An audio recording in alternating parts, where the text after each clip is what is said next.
सभी श्रोतागण एवं जिज्ञासु को सभी को नमस्ते करें।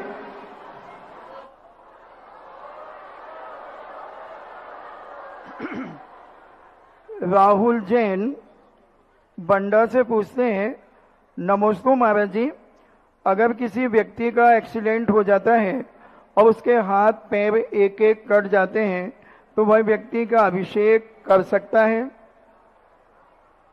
हाथ पूरा ही यदि निकल गया है तो फिर नहीं कर सकता, लेकिन एक उंगली कटी है, दो उंगली भी कट गई हैं, सीधी बात है दोनों हाथ से यदि वो कलश को पकड़ने की शक्ति रखता है तो कर सकता है, और दोनों हाथ से नहीं रखता है तो फिर नहीं कर सकता। निरंजन जैन रेपुरा पन्ना से पूछते हैं, नमस्ते महाराज जी, किसी भी प्रकार का मोह लोभ वियोग संयोग से कोई भी फर्क नहीं पड़ेगा। महाराज जी, मैं यह जानना चाहता हूं कि शरीर को त्यागने के बाद क्या आत्मा भगवान भक्ति मुनिराजों की सेवा अभिषेक या अन्य कार्य कर सकती है? आत्मा शरीर त्याग करने के बाद आत्मा ये सब कार्य कर सकती है क्या? क्यों करेगी? शरीर की शरीर सहित ही सेवा कर पाएगी। यदि शरीर नहीं है तो कैसे करेगी? और शरीर रहित कभी आत्मा होती नहीं है। मात मरण के समय अधिकतम 3 समय के लिए ये 9 कर्म रूप शरीर नहीं रहता है, फिर भी वहाँ कार्मण शरीर तेजस शरीर रहते हैं। इसलिए ऐसी दशा में वह सेवा पूजा करने का सवाल ही नहीं। अमित जैन वन विभाग बक्सवाहा से पूछते हैं, गुरुदेव के चरणों में बारंबार नमस्ते।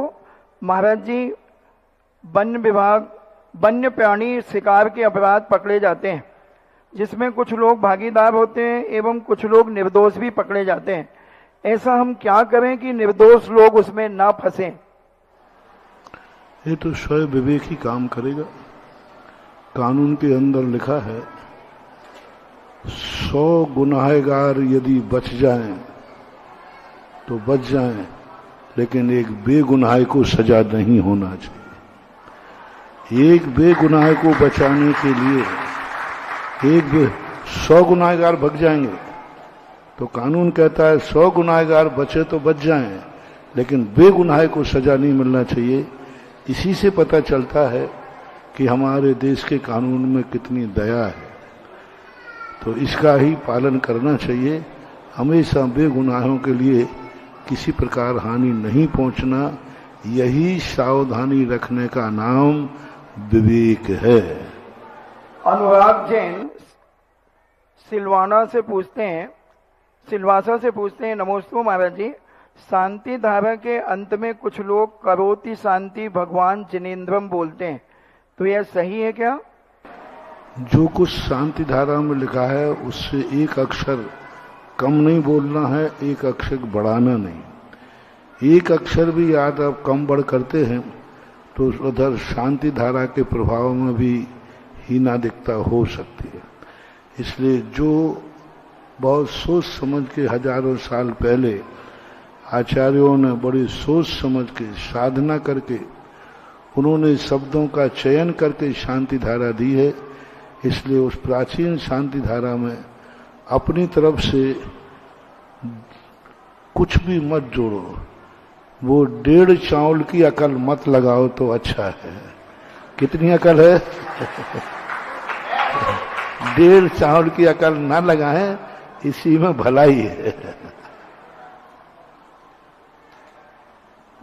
श्रेयांश जैन जलंधर पंजाब से पूछते हैं, नमस्ते महाराज जी, पूज्य साधु संतों के नाम के आगे 108 और हमारे तीर्थंकर भगवान के नाम के आगे 108 क्यों नहीं लिखा जाता? इसके कोई विशेष तीर्थंकरों का तो सदा से 1008 ही लिखते आए, क्योंकि वो सहस्त्र लक्षणों से गुणों से युक्त होते हैं। मुनियों के साथ 108 लिखने की परंपरा ज्यादा प्राचीन नहीं है, आगम सम्मत भी नहीं है, शास्त्रों में कहीं ऐसा उल्लेख पाया नहीं गया। पूज्यवर शांति सागर महाराज के बाद से यह 108 की परंपरा चली है। लगता है कि ये घात लिखते हैं, जो पहले पुराने लोग होते हैं वो घात कहते थे। जैसे आपको श्री 2 बार लिखना है, कभी 2 बार लिखना है, तो कभी लिख के फिर क्या करते थे आप? 2 लिख देते थे। श्री लिख करके 2 लिख देते थे। तो ये श्री की घात है कि 108 बार श्री लिखो, ऐसा करने की परंपरा चली हो। कुछ परंपराएं आपसी में कन्वर्ट होती है। अन्य संप्रदायों में यह अंक लगाने की परंपराएं ज्यादा हैं, शायद वहां से कन्वर्ट हुआ हो। तो अब इसका कोई लॉजिक तो समझ में आया नहीं। जब नाम रखने लगे तो लॉजिक यही है कि कर्मों के आश्रव द्वार 108 होते हैं। जो 108 पाप कर्मों के आश्रव द्वार को रोकने में लगे हुए हैं, इसलिए इनको 108 कहते हैं। नयन जैन छतरपुर से पूछते हैं, नयन जैन खांदू कॉलोनी बांसवाड़ा से पूछते हैं, मेरे आराध्य भगवान को बारंबार नमोस्तु। गुरुदेव, जब हम भोजन आदि करते हैं, पूरा परिवार भोजन करने के बाद कुछ जूठन इकट्ठा हो जाता है, तो उसका हम नाली आदि में फेंक देते हैं या अन्य का यह अपमान माना गया। अगर हम जानवर आदि को खिलाएं तो इसमें कोई दोष है क्या? नाली आदि में नहीं फेंकना चाहिए। उससे क्या होता है, जीवों की उत्पत्ति बढ़ जाती है और कीड़ों की संख्या बढ़ती है। अच्छा है, जानवर आदि को खिलाने में कोई दोष नहीं है, सदा से खिलाते आए। मेघा जैन लटेरी से पूछती हैं, नमोस्तु महाराज जी, शांति धारा पढ़ने के लिए किसका चयन करना चाहिए? अगर पाठशाला के छोटे छोटे बच्चे शांति धारा पढ़ना सीख रहे हैं तो क्या उनसे मंदिर में वाचन करवाया जा सकता है? यदि वाचन करने के योग्य है तो करने में कोई बाधा नहीं, किया जा सकता। पिंकी जैन कटनी से पूछती हैं, नमोस्तु महाराज जी, 12 वर्षीय चतुर्थ वर्ष की छात्रा हूँ। मेरी जिज्ञासा है गुरुदेव, क्या आने वाले चतुर्थ काल में जो तीर्थंकर होंगे तो उनके नाम क्या होंगे? अभी तीर्थंकरों के नाम वही होंगे या अन्य दूसरे होंगे? नहीं, शास्त्रों में भावी तीर्थंकरों के नामों के उल्लेख मिलते हैं और वो जुनवाणी में छपे हुए हैं, शास्त्रों में छपे हुए हैं। जैसे प्रथम तीर्थंकर महापद्म नाम के तीर्थंकर होंगे, जो राजा श्रेणिक नरक में हैं वो होंगे। सबके नाम अलग हैं, कुछ 1-2 नाम मैचिंग भी करते हैं तो करते हैं। राजीव जैन अमर पाटन से पूछते हैं, नमोस्तु महाराज जी, जो 5 पाप हैं तो दीक्षा लेते समय इन 5 पापों का 9 कोटि से त्याग कर दिया जाता है, तो 9 कोटि का आश्रय क्या कहलाता है? से, वचन से, काय से, कृत से, कार्य से, अनुमोदना से, समरंभ, समारंभ, आरंभ से, ये 9 कोटि कहलाती हैं। मन, वचन, काय। मन से कृत कार्य अनुमोदना नहीं करेंगे, समरंभ, समारंभ, आरंभ, ऐसा मानना चाहिए।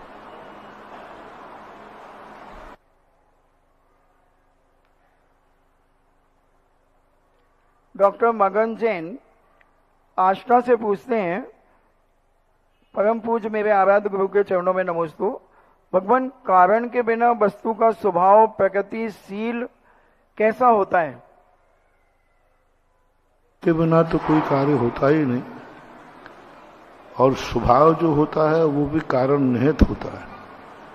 अग्नि का स्वभाव उष्ण है, अब है, वहां क्या कारण बना है? कोई कारण नहीं, क्योंकि अग्नि गर्म होती है, जलाती है, ज्वलनशील है।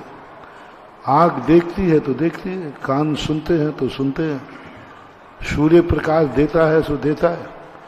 अब उनके कारण की बात कहें तो उनकी योग्यता ही वहां कारण है। आंख में देखने की योग्यता है, यही योग्यता ही कारण मान लिया जाए, ऐसा। नूतन जैन दिल्ली से पूछती हैं, नमोस्तु महाराज जी, जीव और कर्म इनका स्वभाव कब से है, इनका अस्तित्व कब से है? अनादि संबंधिश्च, तत्वार्थ सूत्र में एक सूत्र है, अनादि, इसका कोई आदि नहीं है। जब से जीव है तब से कर्म है, और दोनों का संबंध भी तभी से है। अमित जैन नागपुर से पूछते हैं, नमोस्तु महाराज जी, किसी का मृत्यु भोज का त्याग है और 1 साल या दूसरे साल में उनकी पुण्यतिथि के रूप में शांति विधान आदि होता है, उसके पश्चात सामूहिक भोज का आयोजन किया जाता है, तो उस भोज में अगर हम भोजन करते हैं तो क्या मृत्यु दोष के दो भोजन का दोष आएगा? नाम बदल लेने से दोष नहीं मिट जाएगा। लोगों ने मृत्यु भोज नाम न करके शांति विधान भोज रख दिया। अभिप्राय तो वही है ना, अभिप्राय में भोज नहीं रखना चाहिए। मृत्यु जैसे कार्य के भोज का उल्लेख आगम में कहीं मिला नहीं है, जैन में भी नहीं, हिंदुओं में भी नहीं, कहीं देखने को नहीं मिला। इतने राजा महाराजाओं ने मरण किया, चक्रवर्तियों ने मरण किया, लेकिन किसी के भोज के संबंध में कोई उल्लेख नहीं आया। भोज के संबंध में उल्लेख नहीं है सो बात नहीं है, शादी के भोज के संबंध में उल्लेख है। राजा महाराजाओं की शादियां हुई, उन शादी में आए हुए भोजों का उल्लेख मिलता है, बड़े बड़े भोजन हुए। लेकिन मृत्यु किसी की हुई है, इतने राजा महाराजाओं की मृत्यु, कभी भी मृत्यु के उपलक्ष्य में कोई भोज रखना आगम विरुद्ध है, नीति विरुद्ध है, और वास्तु से भी भूखे मर जाना, लेकिन किसी के मरे का मत खाना, बहुत वास्तु से मरे का मत खाना। आप बाद में चाहे 10 बार खाना, मरे के उपलक्ष्य में मत खाना। यहां तक कि मैं कहता हूं, वास्तु ये कहती है मरे की वस्तु भी तुम्हारे घर में नहीं आए। किसी मृत्यु ने तुम्हें गिलास दे दिया, टंकी दे दी, XYZ बांटते हैं ना मृत्यु के उपलक्ष्य में, उनको कभी घर में नहीं रखना। बहुत नकारात्मक एनर्जी देते हैं, बहुत नकारात्मक। किसी की भी मृत्यु के स्मृति की में कोई भी चीज घर में नहीं लेना, और वो चीज तो लेना ही नहीं जो तुम्हारे उपयोग में आती हो, और किसी के पास हो तो आज ही उठा करके सड़क पर रख देना।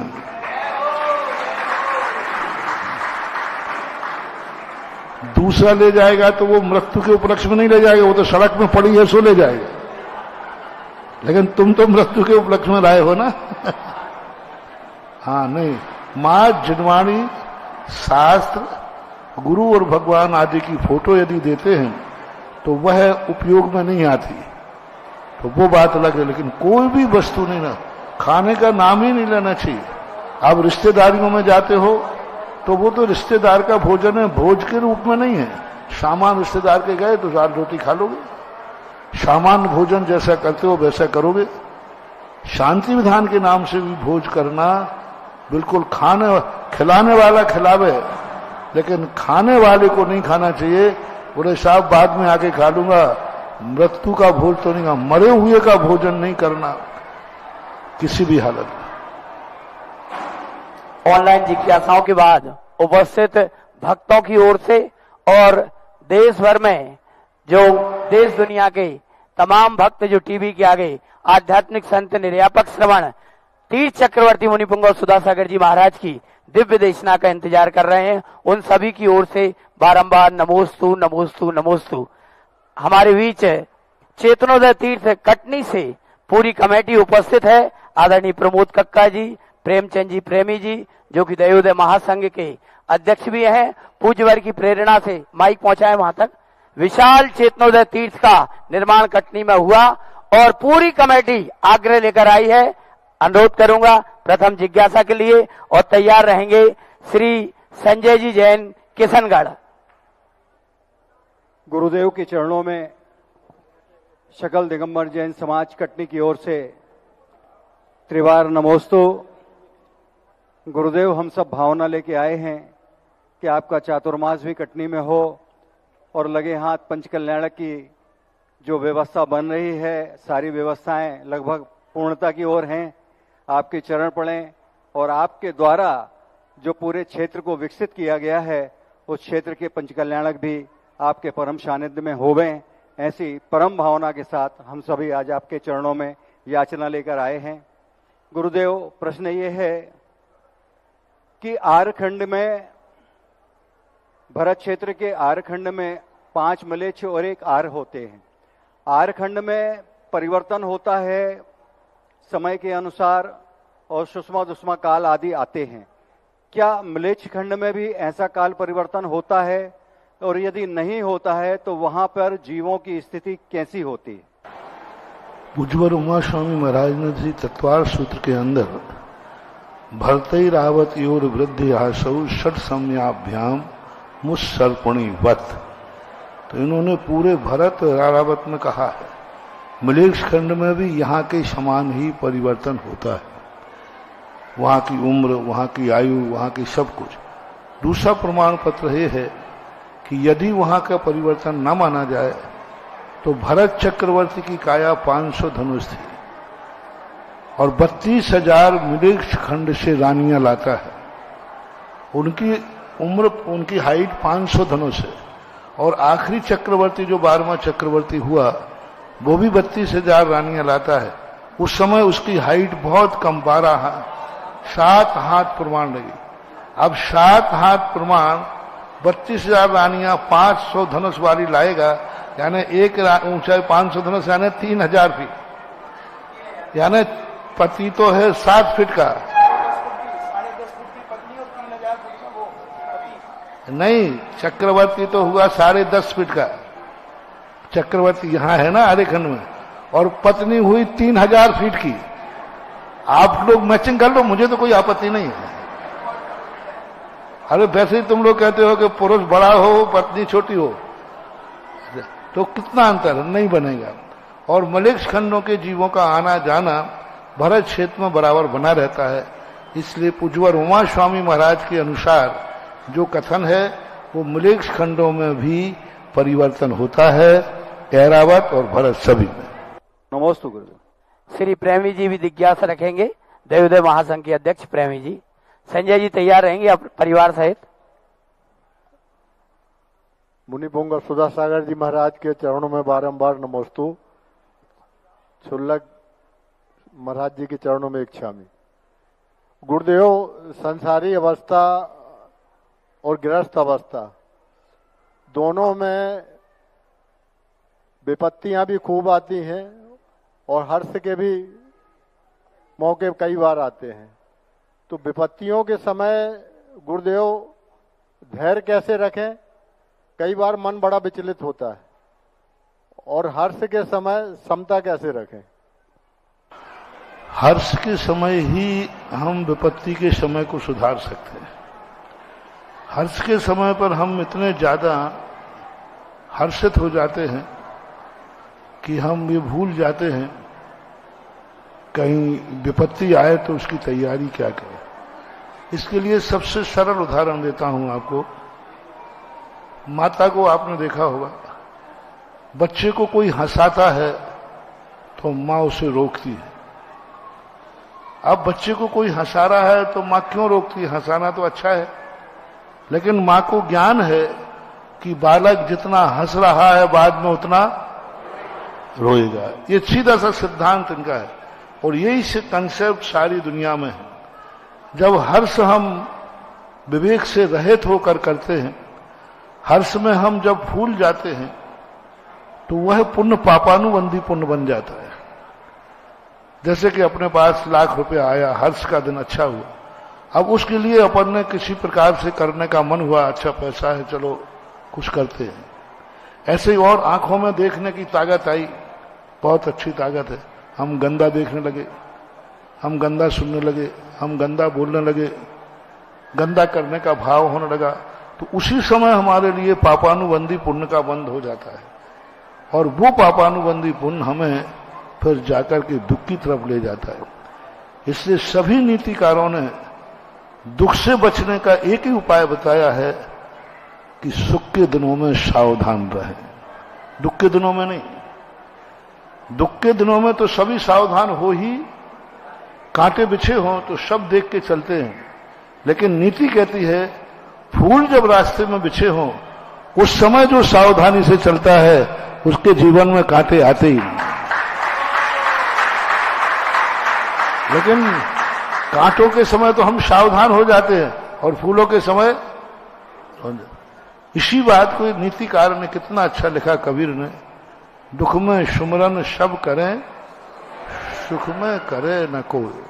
अब यह जो नीति है जैन दर्शन की नीति है कि जब तुम्हारे अच्छे दिन रहते हैं उस समय हमें निर्धारण करना है, कल दुख भी आ सकता है, इसलिए उस समय सुख के दिनों में हर्ष के समय में हम सावधान रहें तो हर्ष का दिन तो अच्छा निकलेगा, दुख का दिन आएगा ही नहीं है। जिज्ञासा रखेंगी श्री संजय जी पहाड़िया किशनगढ़ परिवार सहित आए हैं और तैयार रहेंगी श्रीमती अनामिका जैन पथरिया। नमोस्तु महाराज जी, छामी महाराज जी। महाराज जी, आज के समय में लोग शेयर मार्केट में इन्वेस्टमेंट करते हैं और ब्रोकर्स उन्हें इन्वेस्टमेंट करवाते हैं और नुकसान तो सभी बिजनेसेस में होते हैं। तो महाराज श्री, जैन धर्म के अनुसार शेयर मार्केट में इन्वेस्ट करना उचित है या अनुचित है? शेयर मार्केट जो है एक कानूनन विधि थी जिसे कानून में पढ़ाया जाता है। शेयर मार्केट का अर्थ है साझेदारी की कंपनी। 100 लोग मिलकर, 500 लोग मिलकर, 1000 लोग मिलकर एक पूंजी इकट्ठा करके वेतन करते हैं। लेकिन आज का जो शेयर बाजार है ये जुआ का रूप ले लिया। आज का शेयर बाजार जिस विधि से चलता है ये विधि नहीं है, और उस विधि के अंदर जो मुख्य लोग उसमें हैं, एक दिन में छलांग लगा दें, एक दिन में गिरा दें। तो जब कोई भी धंधा जुए का रूप ले लेता है तब वही अहितकारी होता है। जैसे आज वादे के धंधे हैं, वादा कर दिया इतनी चांदी हमने ली, इतनी तुमने चांदी दी, अब चांदी है ही नहीं, पता नहीं है कि नहीं, चांदी है ही नहीं, बस इतना कह दिया 1 क्विंटल हमने चांदी दी, तुमने 1 क्विंटल चांदी कहां है? तो ये धंधा कहलाता है वो वायदे का, ये धंधा कहलाता है जुए का, और ये धंधा गलत होता है।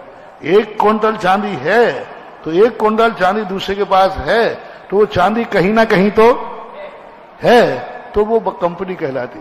तो कंपनी लॉ, मार्केंटाइल लॉ जो पढ़ाए जाते कोर्सों में, उसमें एक कंपनी वो भी होती है जो शेयर से बनती है। लेकिन आज की पद्धति में शेयर बाजार बिल्कुल खतरनाक है, भूल करके भी उसमें नहीं जाना चाहिए। आज तक मैंने शेयर बाजार वाले को कभी भी जिंदगी भर शांति से सोते हुए नहीं देखा। शांति से जिंदगी नहीं, उसका नियम से उतार चढ़ाव होगा ही होगा, क्योंकि जुआ का रूप ले लिया। इसलिए शेयर बाजार करना, वादे के सौदे करना, ये सब कम करो और भली थोड़ा कम खाओ लेकिन गम खा के सो। श्रीमती अनामिका जी और तैयार रहेंगे श्री विजय कुमार जी विश्व कटनी। नमोस्तु महाराज जी। महाराज जी, मेरी जिज्ञासा ये है कि इतने सारे तीर्थंकर की जन्मभूमि और मोक्ष भूमि रहती है, तो काल परिवर्तन होता जाता है, तो हम जब कभी भी देखते हैं तो बोलते हैं इस भगवान की जन्मभूमि है। तो मेरी जिज्ञासा का समाधान कीजिए कि क्या वह अभी भी शाश्वत है? और एक जिज्ञासा और है महाराज जी कि ऐसा क्या करें कि आप भूमि में कोई अंतर नहीं आता, भूमि के आकार प्रकार में अंतर आता है। पार्श्वनाथ टोंक में कोई अंतर नहीं है, आकार में अंतर आ जाता है। इसलिए जन्मभूमियां वगैरह सब वही हैं जो पहले थी। श्री विजय जी विश्व, माइक रख दें। महाराज जी, कटनी से विजय कुमार विश्व परिवार का नमोस्तु नमोस्तु नमोस्तु। हे प्रभु, एक शंका ये है, जिज्ञासा है कि भोग भूमि में महिलाओं को क्या प्रथम संगनन होता है? भोग भूमि में प्रथम संगनन ही होता है, जितनी नाप महिला होती सभी को होता ही है। लेकिन हुंडा और सर्पणी काल के कारण मरु देवी को प्रथम संगनन नहीं था, क्योंकि कर्म भूमि भोग भूमि के काल में शुरू हो गई थी। तो ये छोड़ दें, बाकी सभी भोग भूमि उत्तम, मध्यम, जघन, तीनों भोग भूमियों में वज्रसम नाराज संगनन ही होता है। ऐसा देवी भगवान के कितने प्रातिहार होते हैं? केवली भगवान को कितने प्रातिहार होते हैं? केवली भगवान के प्रातिहारों के संबंध में कोई चर्चा नहीं है, क्योंकि कहीं भी केवली भगवानों के उल्लेख तो किए गए। भरत थे, बाहुबली थे, ये वर्षों लाखों वर्षों तक इन्होंने उपदेश दिया। लेकिन ये जब विहार करते थे तो क्या चवर ढूंढते थे, क्या कमल बिछते थे, छत्र लगते थे, ऐसा कोई उल्लेख हमें शास्त्रों में देखने में नहीं आया। क्योंकि बहुत सारे मुनिराज थे, श्री रामचंद्र जी ने भी वर्षों उपदेश दिया गंध कुटी लगाकर।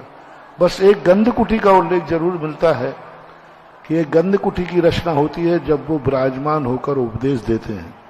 बाकी प्रातिहारियों के संबंध में, सामान्य केवली के संबंध में आगम का उपदेश नहीं मिल रहा है। जिज्ञासा रखेंगी श्रीमती सुशीला जैन, सुशील जैन जबलपुर। तैयार रहेंगी श्रीमती संध्या जैन सराफ पथरिया। शीघ्रता करें, माइक पहुंचाएं। जिज्ञासा रखेंगे दर्शनोदय तीर्थ थुवंजी कमेटी उपस्थित है। श्री विपिन जी, अध्यक्ष अशोक जी, टिंगू मिल, समस्त उपस्थित श्रोता। परम पूज मुनि सुधा सागर महाराज जी को नमोस्तु नमोस्तु नमोस्तु। छुल्लक जी को इच्छामि इच्छामि इच्छामि। महाराज जी, मेरी जिज्ञासा, मैं कहानी कविता लिखती हूँ, उसमें आधी तो वास्तविकता होती है और आधी कल्पना होती है, तो उसमें झूठ का पाप तो नहीं लगता होगा। मैं 12 वर्षीय कोर्स की 7वीं क्लास की बुजुर्ग छात्रा हूँ। मैं ये कह रही हूँ कि लिखना चाहिए कि नहीं लिखना चाहिए कहानी कविता? जहां न पहुंचे रवि वहां पहुंचे कवि। कवि के लिए कल्पनाओं की छूट दी जाती है। वो कविता का नाम ही है, एक अलंकार भी है, अति संयुक्ति अलंकार। अति संयुक्ति का अलंकार का अर्थ ही है कि सब झूठा। हनुमान की पूंछ में लगन न पाई आग, लंका सारी जल गए निशाचर भाग। अभी पूंछ में आग लगी नहीं हो लंका, तो ये कविताओं में चलता है। दर्शनोदय तीर्थ थुवंजी कमेटी के सभी अध्यक्ष सहित सभी पदाधिकारी और तैयार रहेंगी श्रीमती संध्या सराफ। खड़े हो जाएं। तीर्थ चक्रवर्ती जगत पूज निर्यापक श्रमण मुनि पुंगव श्री सुधा सागर जी ऋषिराज के चरणों में श्री दिगंबर जैन दर्शनोदय अतिशय तीर्थ क्षेत्र थोवंजी अशोकनगर समाज का बारंबार नमोस्तु। गुरुदेव, आज पूरी कमेटी आपके चरणों में जिज्ञासा रख रही है। पूज्य गुरुदेव, हम सबकी ये भावना है, ये जानना चाहते हैं कि आपके सानिध्य में पूरे देश में बहुत सारे तीर्थों का उद्धार हो रहा है। इसी क्रम में दर्शनोदय तीर्थ थोवंजी भी विकास की ओर धीरे धीरे अग्रसर है। पूज्य गुरुदेव, ये सब ये जानना चाहते हैं कि जब तीर्थ क्षेत्रों पर काम किया जाता है और तीर्थ के सभी पदाधिकारी या पूरी टीम जब काम करती है, तो इन सबको क्या पुण्य मिलता है और उन पुण्य का क्या भविष्य में हम लोग को मिलेगा? हमें पुण्य करने के लिए कुछ कार्य नहीं करना। वो हमारे भगवान हैं, हम उनके भक्त हैं, हमें उनकी जयकार बोलना है, यही हमारा धर्म। कुछ कार्य हमारे लिए कर्तव्य रूप में आते हैं, क्योंकि ये तीर्थ क्षेत्र हमारे लिए है। जैसे व्यक्ति अपने लिए व्यापार करता है, मकान बनाता है, ऐसे ही ये मंदिर भी भगवान के लिए नहीं है। ये सारे मंदिर सब कुछ अपने लिए है। चाहे मूर्ति विराजमान करो, चाहे भगवान विराजमान करो, चाहे मंदिर बनाओ, विराजमान करने वाले को लाभ होना चाहिए। ये मंदिर, ये तीर्थ भगवान के लिए नहीं बनाए जाते, अपन सबके उद्धार के लिए बनाए जाते हैं, अपने सबके कल्याण के लिए बनाते हैं। आप लोग गांव में मंदिर बनाते हो तो भगवान को कहीं जगह नहीं मिल रही थी इसलिए बनाते हो कि अपने खुद के दर्शन पूजन के लिए बनाते हो? हैं? दर्शन पूजन उद्देश्य अपने लिए बना रहे। तो जब अपने लिए सब काम है तो अपना कार्य अपने के समान मानकर करना चाहिए। अपने कार्यों में तुम्हें 10 लोग गालियां भी देते हैं कि नहीं, पड़ोसी सब, फिर तुम लोग पानी पे चढ़ के घर क्यों छोड़ के भाग के नहीं आ जाते? वहां तो इतने बेशरम इतने बेशरम बन जाते हो कि भाई भी यदि हाथ पकड़ के निकाले तो नहीं निकलते। वहां तो कहते तू कैसे निकालेगा, तेरे बाप का। और धर्म क्षेत्र में थोड़ी सी खटपट हो जाए, ये रखा। अरे भाई, इसको भी उतनी आत्मीयता से मानो जितनी आत्मीयता से अपना घर, अपना परिवार, अपने पिता का घर, वो धन के संबंध में पिता की वसीयत है, ये धर्म के संबंध में जगत पिता की वसीयत है। जय हो, जय हो। ये जगत पिता है, वो अपना पिता है, वो धन की वसीयत देता है, ये धर्म की वसीयत है। और हमारी दोनों वसीयत हमें चाहिए, धन भी चाहिए और धर्म भी चाहिए। जय हो, जय हो। श्रीमती संध्या जी तैयार रहेंगे। श्री अनिल जैन पीपल बाल सागर। मुनि पुंगा श्री सुधा सागर जी महाराज के चरणों में शराब परिवार का त्रैवार नमोस्तु नमोस्तु नमोस्तु। हे महाराज जी, जिनके पास परिग्रह नहीं होता उन्हें नवग्रह की समस्याएं नहीं होती, तो क्या जन्म के समय से ग्रह मुनि महाराज के पर प्रभाव डाल सकते हैं? क्या डालेंगे, हमारे ऊपर है क्या? एक व्यक्ति ने कहा कि वो शनि सबको बिल्कुल परिग्रह से रहित कर देता है। तो मुझे आचार्य ने कहते अच्छा हुआ कि हमारे पास शनि आएगा तो वैसे ही पहले से कुछ नहीं है। प्रभाव डालता है मानसिक रूप से, और मन से मानसिक रूप से यदि वह प्रसन्न है, प्रभाव डालता है शारीरिक रूप से। यदि शारीरिक रूप से मजबूत है तो वह कोई प्रभावकारी नहीं होगा, क्योंकि साधु भी तो नौ कर्म के साथ जीता है। साधु के लिए भी धन दौलत भली ना सही, लेकिन और अन्य उपकरण भी चाहिए पड़ते हैं। तो शारीरिक और मानसिक व्याधा वो पैदा कर सकता है। वो करेगा नहीं, यानी वो संकेत देगा कि इनको मानसिक या शारीरिक व्याधा आएगी। ग्रह कुछ करते नहीं है, मैं कई बार कह चुका हूं। ग्रह तो अपना कैसा कर्म उदय में आने वाला है इसका वो संकेत देते हैं, थर्मामीटर के समान जानना चाहिए।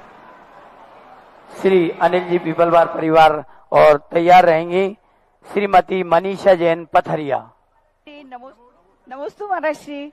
महर्षि, सहजता, सरलता और समय हमारे जीवन में क्या महत्व रखते हैं? तीनों महत्व अलग अलग ढंग से है। सहजता इतनी ना आ जाए कि व्यक्ति पशु बन जाए।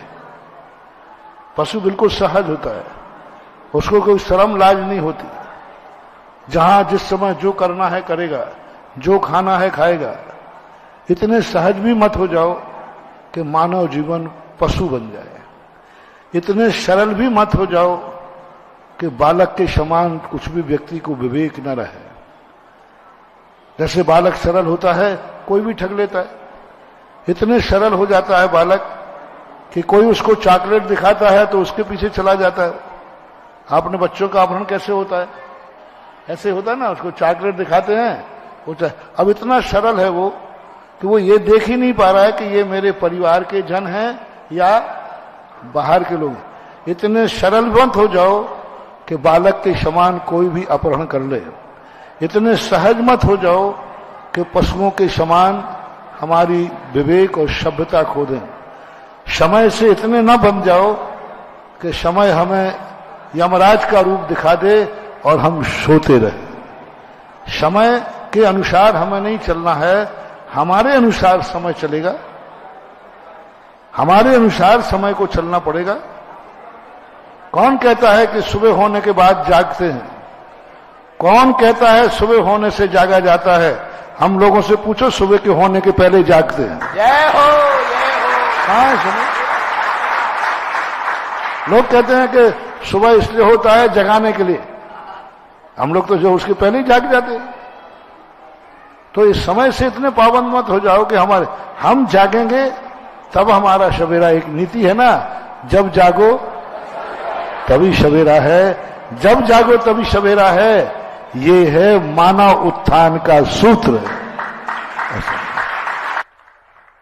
श्रीमती रश्मि जी और तैयार रहेंगे सीएमओ साहेगढ़ श्री सेठ पदम कुमार जी।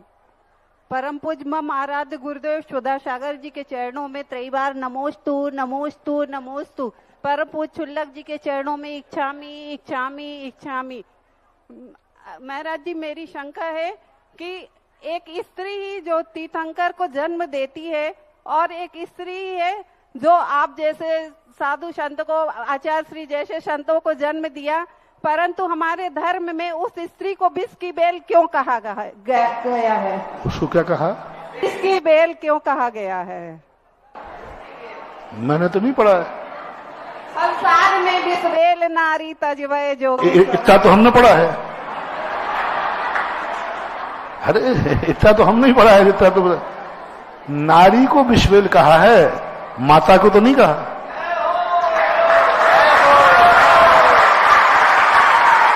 नारी को विषवेल कहा है, बहन को तो नहीं कहा। नारी को विषवेल कहा है, पुत्री को तो नहीं कहा। तो बस माता पुत्री और बहन बन के रहो ना, कभी कोई विषवेल नहीं कहेगा।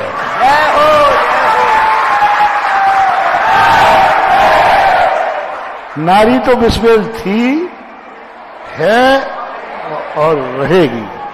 माता पुत्री और बहन विषवेल थी नहीं, है नहीं और क्यों चिढ़ती हो?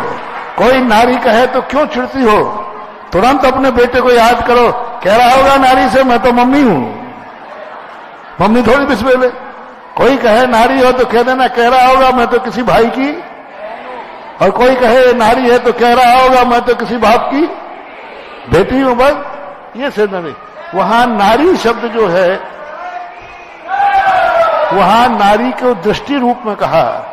जब नारी दृष्टि में आती है तो वासना पैदा करती है, विकार पैदा करती है। और जब मां दृष्टि में आती है, एक ही नारी के लिए हमारे पूज्यवर शुभचंद्र आचार्य महाराज ने ज्ञानार्णव में लिखा, सर्वेषां शुद्धि नाम भाव शुद्धि प्रशस्यते, एकेन आलिंगते पतिम एकेन आलिंगते अपत्यम।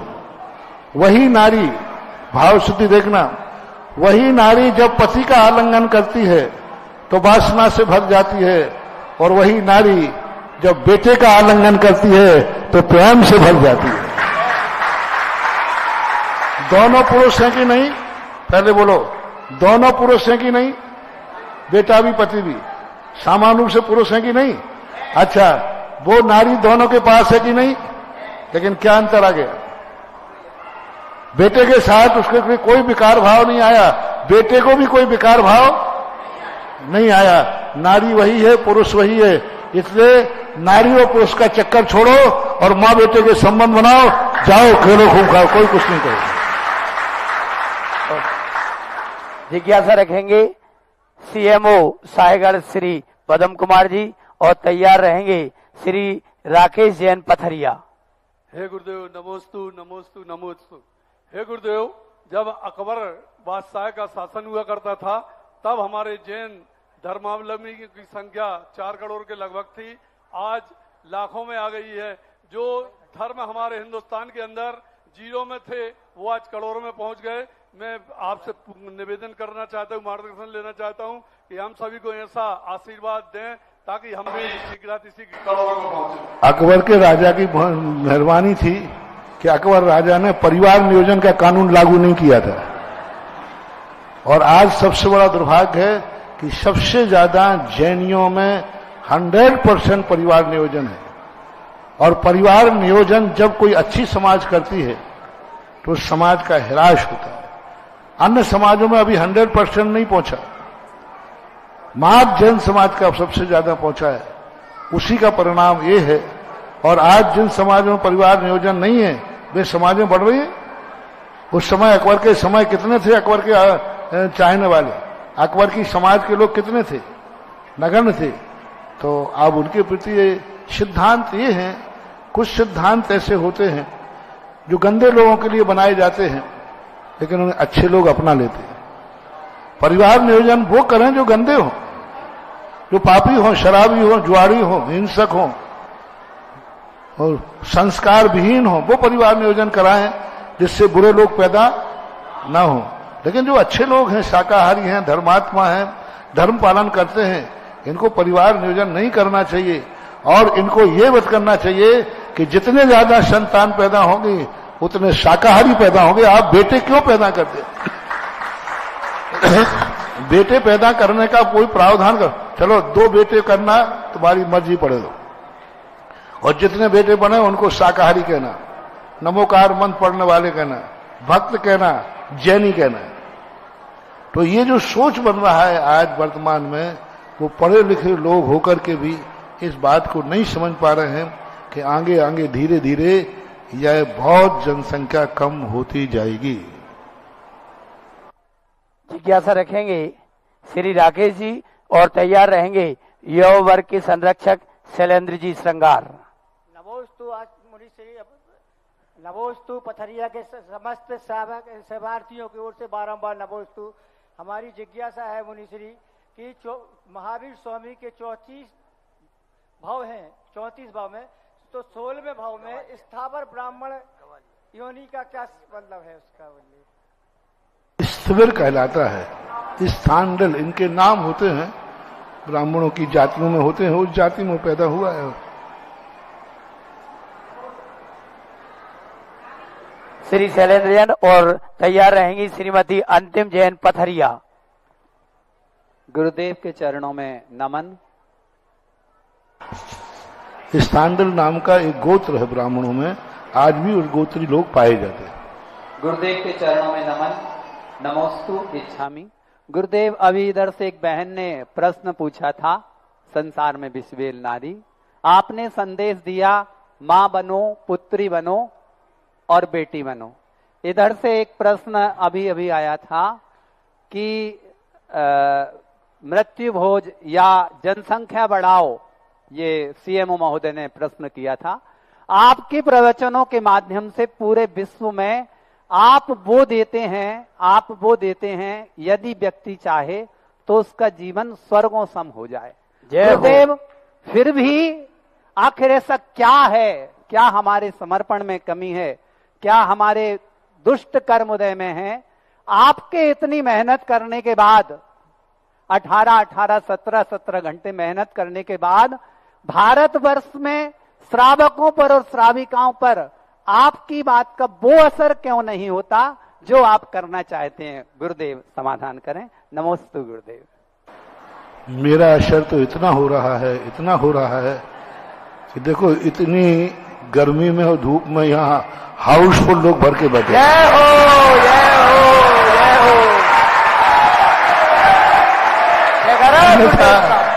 अन्यथा ये बनिया ऐसी गर्मी में बुलाए से भी ना आवे। जय हो। बुलावे से भी नहीं आवे, बसें लगा दो फ्री तो नहीं आवे। और आज तो पथरिया का बाजार का दिन भी है, फिर भी यहां बाजार लगा है।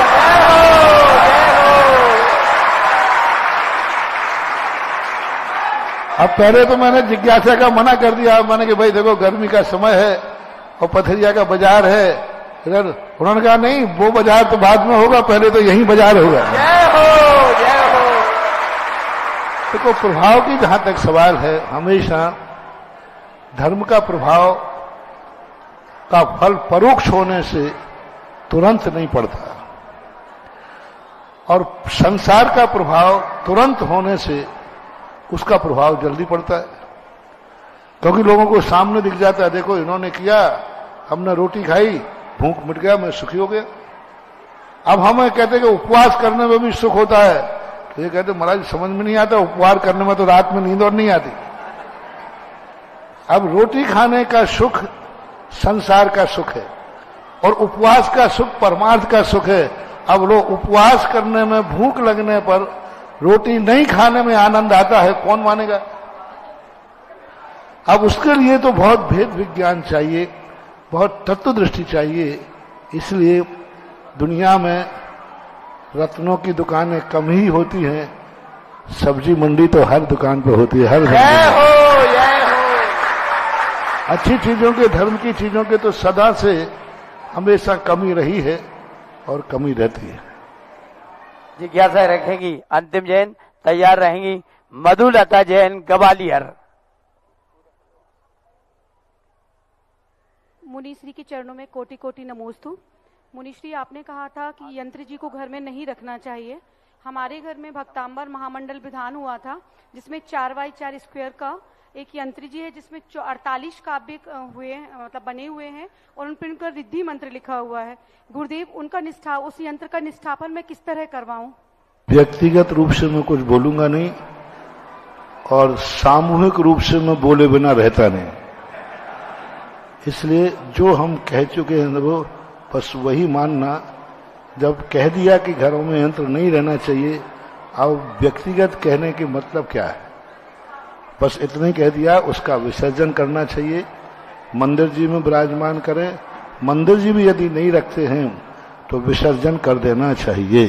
मुनीश्री, विसर्जन कैसे करें? हो अब उसकी विधि कोई पंडित जी को ब्रह्मचारी बता देंगे। मधुलता जी तैयार रही। काव्या जैन।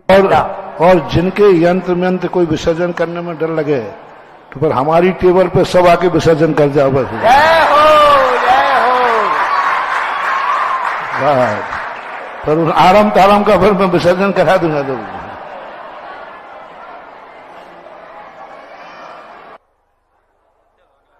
जिज्ञासा रखें, तैयार रहें। Kavya Jain Banda. Hello hello hello. निर्यापक मुनि श्री सुधा सागर जी महाराज की जय। चुलक श्री महाराज जी की जय जय जय। महाराज श्री, भाव के भूखे प्रभु, भाव के भूखे प्रभु, भाव ही सबका सार, भाव से अर्पण करो तो पुण्य भी स्वीकार। महाराज श्री, जब भाव इतना महत्वपूर्ण है तो आज का श्रावक जो है उसके भाव शुद्ध क्यों नहीं रहते? और भाव की शुद्धि के लिए हम श्रावकों के लिए क्या करना चाहिए? नमो 100 बार नमो 108 बार जब नमोकार मंत्र पढ़ते हो तब एक नमोकार मंत्र पढ़ने का भाव लगता है। इसलिए भाव तो लगते हैं, लेकिन भाव लगने का नियम है कि 108। एक व्यक्ति ने कहा, महाराज जी 108 बार नमोकार मंत्र की माला फेरते हैं, लेकिन मन तो एक बार में ही लगा, तो क्यों ना हम एक बार ही नमोकार मंत्र पढ़ लें? तो मैंने कहा ऐसा मत जमाओ, जब 108 बार में एक बार में लगा है तो 108 बार कितनी माला फेरने में लगेगा उतनी फेरो। यानी एक बार 108 पढ़ने में एक नमोकार मंत्र। अब 108 नमोकार मंत्र पढ़ना है तो कितनी मालाएं हो जाएंगी? अब 108 माला फेरो तो एक माला हो जाएगी। ये है भाव से। तो भाव की शुद्धि हमेशा कम रहती है, लेकिन जब द्रव्य की संख्या बढ़ेगी तो भाव की शुद्धि बढ़ती है। तैयार रहेंगे श्री महेंद्र कुमार जी बांसा वाली पथरिया और उनके साथी। काव्या। नमोस्तु महाराज जी। महाराज जी, मेरा प्रश्न यह है कि जाप करते टाइम हम मंत्र तो पढ़ रहे होते हैं, लेकिन मन स्थिर नहीं रहता है, तो मन को एकाग्र करने के लिए हम क्या करें? अब मन को एकाग्र करने के लिए रुचि जगाना पड़ेगी। हानि और लाभ, इसके कार्य करने से लाभ क्या है, नहीं करने से हानि क्या है, ये बात विचार करना चाहिए। अंतिम जिज्ञासा रखेंगे श्री महेंद्र कुमार जी पथरिया। नमोस्तु भगवान। इच्छामी महाराज जी। हे भगवान, हम लोग घर से जब पुंज ले जाते हैं, हे भगवान, हम घर से जब पुंज ले जाते हैं तो तीर्थंकर प्रतिमा में जो श्रीवत्स का चिन्ह होता है वो बनाते हैं। तीर्थंकर प्रतिमा में जो श्रीवत्स का चिन्ह होता है वो बना देते। क्या सही है गलत है महाराज जी? ये होना ही चाहिए, होना ही चाहिए। सही है, तो बनाना चाहिए पुंज रख करके। काय में पुंज चढ़ाते हैं तो बनाते हैं श्रीवत्स का चिन्ह।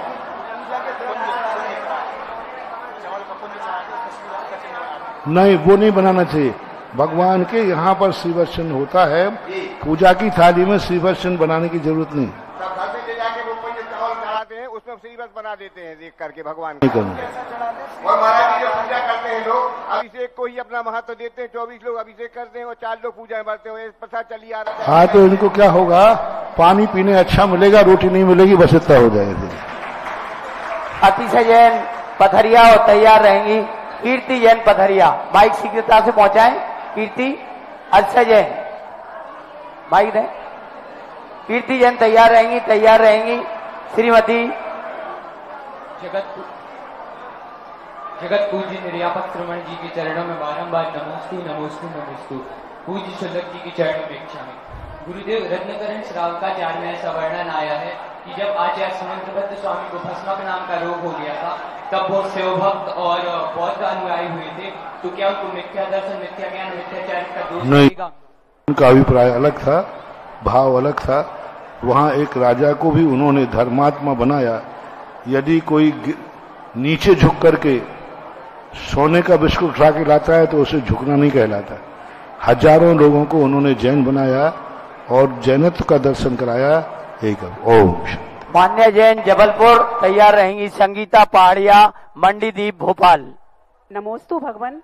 भगवान, आपने हम लोग को इस अवस्था में फिर से बचपन लौटा दिया, 12 वर्ष पाठ्यक्रम चालू करके। महाराज जी, बहुत आनंद आता है पेपर दे के। महाराज जी, एक प्रश्न है कि जैसे देवों की आयु ज्यादा होती है और देवियों की आयु कम होती है, देवियों का मरण हो जाता, दूसरी देवी आती, तो महाराज जी अंतिम देवी होती होंगी और देव का मरण हो जाता होगा तो देवी के साथ दूसरे नए देव आ जाते हैं क्या? इस संबंध में आगम में कोई चर्चा नहीं है, और चर्चा नहीं होने के दो कारण हो सकते हैं। एक तो अंतिम, ओम शांति, दो कारण हो सकते हैं। एक तो अंतिम देवी की उम्र और देव की उम्र एक साथ समाप्त होती होगी, दोनों का मरण एक साथ होता होगा। लेकिन कुचित कदाचित कभी ऐसा होता है, तो पूज्यपाद जिनसेन स्वामी ने महापुराण में लिखा है कि आदिनाथ के पूर्व भाव में जीव में जो ललितांग नाम के जो देव था, उसकी पत्नी जो देवी थी, उसके पति का 6 महीने पहले मरण हुआ और उनकी आयु 6 महीने की थी। तो वह देवी ने शुक्ल वस्त्र धारण करके और 6 महीने जिनेन्द्र देव के मंदिर में व्यतीत करके अपनी उम्र पूरी की। यह उल्लेख महापुराण के अंतर्गत आया है। मात्र एक ही उल्लेख मिला है अभी तक शास्त्रों में। तो इन दोनों में दोनों हो सकते हैं कि या तो वो इस प्रकार का जीवन व्यतीत, सबसे अच्छा यही है कि अंतिम और देव देवी की उम्र, ऐसी उम्र ही उनकी बनाई जाती है जिससे अंतिम देवी की उम्र एक साथ खत्म होती होगी, जैसे भोग भूमि में होता है। शायद आगम में उल्लेख नहीं मिला। मान्य जैन जबलपुर तैयार रहेंगी संगीता पहाड़िया, मंडीदीप। तो महाराज जी, मेरा प्रश्न ये है कि अपने इंटेंशंस प्योर रहते हैं, बट फिर भी अपने साथ ऐसा गलत क्यों हो जाता है? इंटेंशन करते समय हम सामने वाले का इंटेंशन नहीं समझ पाते, इस कारण से होता है। हमारा इंटेंशन सही है लेकिन सामने वाले का इंटेंशन गलत है, तो हम नहीं समझ पाते हैं कि हमारा अभिप्राय तो अच्छा है। चिड़िया ने बंदर को अच्छे इंटेंशन से कहा था कि बंदर तुम क्यों भीग रहे हो, लेकिन बंदर का इंटेंशन ठीक ना होने से उसने चिड़िया का घर और उजाड़ दिया। तो अपना इंटेंशन सही रखने के पहले सामने वाले का भी इंटेंशन समझना चाहिए कि उसका इंटेंशन क्या है।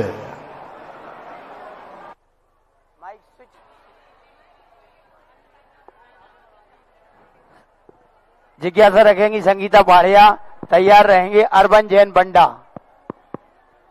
नमोस्तु महाराज जी, इच्छामि महाराज जी, इच्छामि महाराज जी। घर के बाहर को पार्थिहार्य से कौन सा चिन्ह होना चाहिए ताकि पता चले कि ये जैनियों का घर है? पंचायती ध्वजा तो लगाते ही है, उसके अलावा कौन सा चिन्ह होना चाहिए? जैनियों के घरों के संबंध में सबसे अच्छा वही है, 3 लोक का जो नक्शा है वही नक्शा लगाने से जैनियों का अस्तित्व बना रहता है। अरविंद जैन बंडा। पेट पे लगाना चाहिए या ऊपर दीवार पर, बरामदे के ऊपर? अंतिम जिज्ञासा अर्बन जैन बंडा, शीघ्रता करें।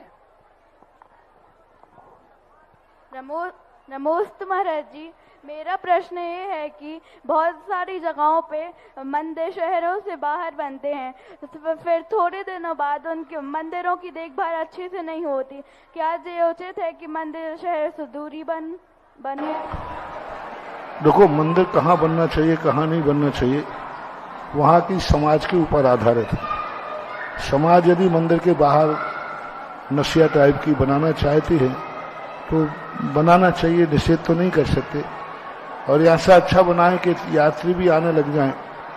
फिर भी ये तो समाज के ऊपर निर्णय है। अब यही बात है कि लोग बनाते हैं तो उनकी सेवा भी करना चाहिए, लाभ लेना चाहिए। और इस तरह आज का ये जिज्ञासा समाधान पूर्णता को प्राप्त होता है। कल पथरिया नगर वासियों का भाग्य जागने जा रहा है। परम पूज्य आध्यात्मिक संत निर्यापक श्रमण तीर्थ चक्रवर्ती मुनिपुंगव सुधा सागर जी महाराज का पथरिया नगर में 33 वर्षों के बाद भव्य प्रवेश होगा। आज ये उपस्थिति दिखा रही है आपका उत्साह। कल प्रातः काल 5 बजे 5:30 बजे के लगभग पूज्यवर यहाँ से प्रस्थान करेंगे और आपके द्वारों के आगे से पूज्यवर का प्रवेश होगा। अब आपको अपना मन सजाना है, हृदय कपाट को खोलकर परम पूज्य गुरुदेव की भव्य और ऐतिहासिक अगवानी करें, रंगोली सजाएं, द्वार लगाएं। 33 वर्षों के बाद पूज्यवर की भव्य अगवानी के लिए सब तैयार रहेंगे। आइए हम पूज्यवर की महाआरती करेंगे और महाआरती के लिए मैं बोली आमंत्रित कर रहा हूं 11,111 रुपए। आइए महाआरती के लिए 11,111 रुपए, 11,111 रुपए प्रथम बार, 11,111 रुपए। परम पूज्य आध्यात्मिक संत निर्यापक श्रमण मुनिपुंगव सुधा सागर जी महाराज सत्संग की 15,115 रुपए, 15,115 रुपए। महाआरती के लिए 15,000, महाआरती के लिए बड़े सोपावे 15,115 एक, 15,115 रुपए 2। शीघ्रता करें। 15,115 रुपए, 15,115 एक, 15,115, 21,121 रुपए, 21,121 रुपए, 21,000 प्रथम महाआरती के लिए मात्र 2 बोलियां होंगी। 25,125 रुपए, 25,125 रुपए, 25,125 रुपए एक, 25,000 रुपए। परम पूज्य गुरुदेव कल पथरिया की धरती पर 33 वर्षों के बाद महाप्रवेश करने जा रहे हैं। आपका भाग्य जागा है। आपके द्वार से पूज्यवर निकलेंगे। रंगोली सजाएं, द्वार लगाएं और पाद प्रक्षालन महाआरती का पुण्य अर्जित करें। 25,125 रुपए एक, 25,125 रुपए 2, 25,125 रुपए। पहली बोली 25,125 एक, 25,000 इधर माता बहनों की ओर से, 25,131 करें क्या? जल्दी करें अनिल जी। 31,131 रुपया, 31,131, 31,131 रुपए, 31,131 रुपए एक, 31,131 रुपए 2 और 31,131 रुपए 1, 2, 3। और यह सौभाग्य प्राप्त किया है श्रीमती रश्मि, संजय कुमार जी, राजेश कुमार जी, कुबेर परिवार ने। दूसरी बोली 21,121 रुपए, 21,121 रुपए, 21,121 रुपए, 21,121 रुपए एक, 21,121 रुपए। इधर से कौन सी आए है? 25,125 रुपए, 25,125 रुपए एक, 25,125 2 और 25,125 1, 2, 3। यह सौभाग्य प्राप्त किया है माननीय श्री सुमत कुमार जी। पूरा मन बनाकर आए थे, प्रारंभ से ही आगे आ रहे थे। पूरा नाम बताएं। श्री सुमत कुमार जी, पथरिया परिवार ने यह सौभाग्य प्राप्त किया है। पूरा परिवार यहाँ उपस्थित है। माता बहनें, अम्मा जी सुबह से ही भक्ति भाव से यहाँ उपस्थित थे। आइए आरती प्रारंभ करें।